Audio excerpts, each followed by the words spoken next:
Hey guys, in this video, we will learn how to draw Owl, Jump Scare 99, Night in the Forest. For this drawing, I will start by making the beak.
the neck isn't at the same height as the other, we'll fix it. In my case, I'll fix it a little.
Now inside the body, we make these feather details.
Now we color all the small, empty parts of the wings.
I almost forgot that this detail is missing from the face. Very well, we have finished making this character from 99 Nights in the Forest, and if you want, you can also color it.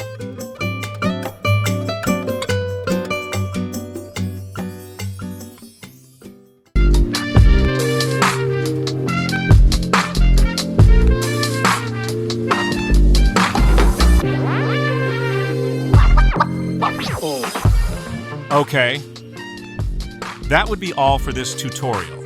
If you liked the video and it was helpful, don't hesitate to leave me your like, your comment, and subscribe if you're not already. I would really appreciate it. See you in the next drawing.